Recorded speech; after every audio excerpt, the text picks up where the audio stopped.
Hi everyone, welcome to our channel drivinglessonscork.ie.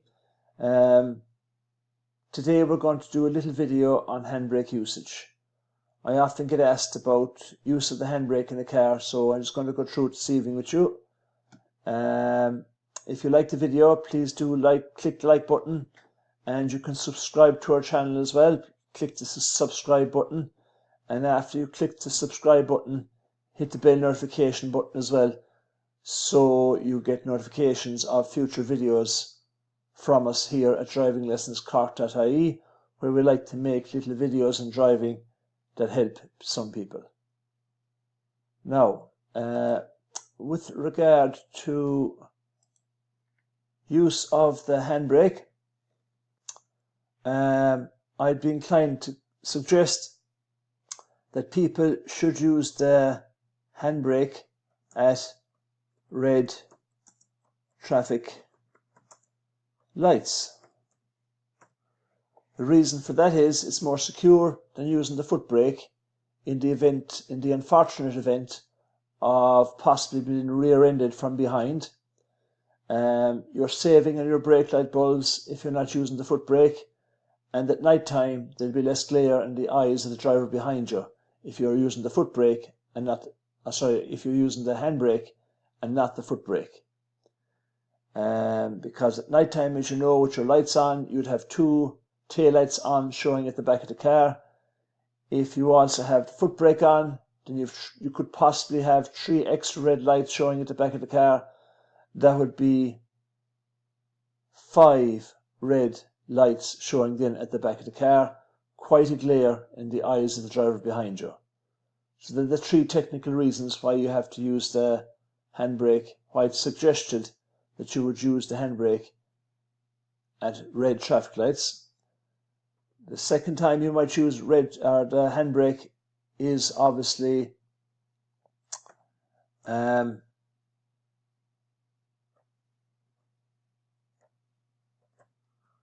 or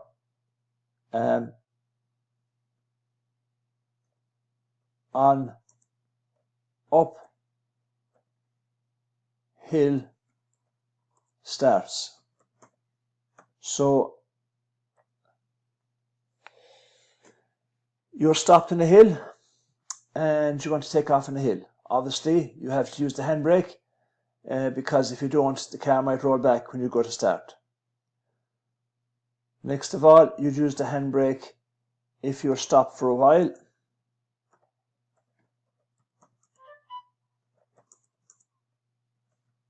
So let's say you're stopped for a while in traffic and there's no sign of anybody moving ahead of you.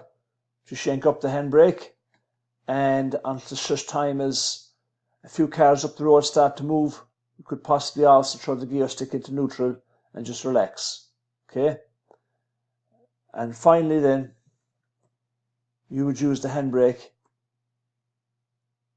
when you're leaving the car. I've known a couple of people, folks, who've had the unfortunate experience of having their car roll back down a hill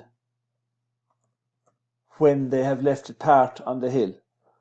Unfortunately, they have either not applied the handbrake fully, or the handbrake wasn't maintained properly, possibly, and the car just rolled away down the hill because possibly the hill was very steep.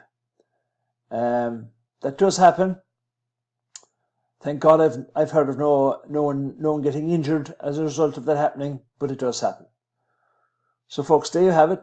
There's the times you should use the handbrake at red traffic lights and or on uphill starts if stopped for a while and when you're leaving the car. Now,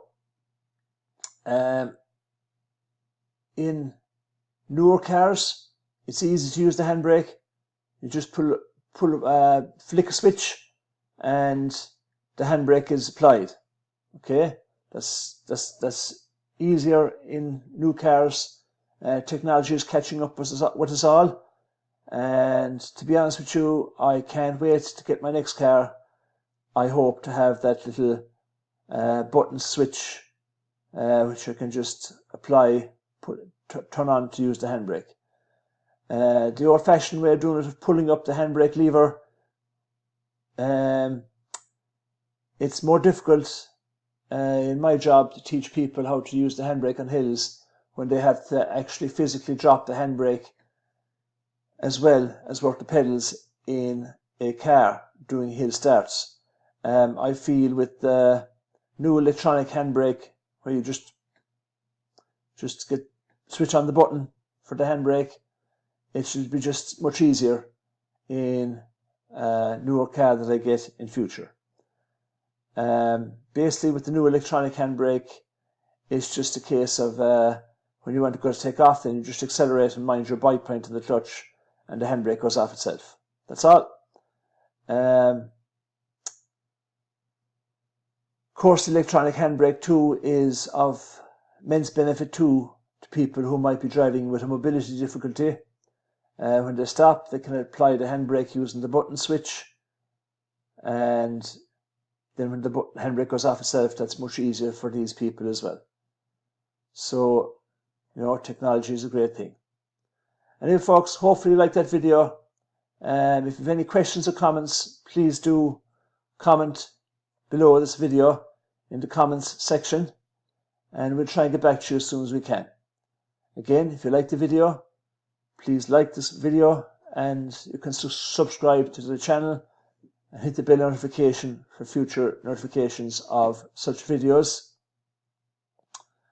And all I've got to say to you now, folks, is thanks very much for looking at this video. Hopefully it'll be some use to you, because some people say to me, should I always use the handbrake when I stop? And of course the answer is no. But you should use it on the times listed here on my little document here I have showing in front of you at the moment, as I outlined. Thank you. Until next time. Bye.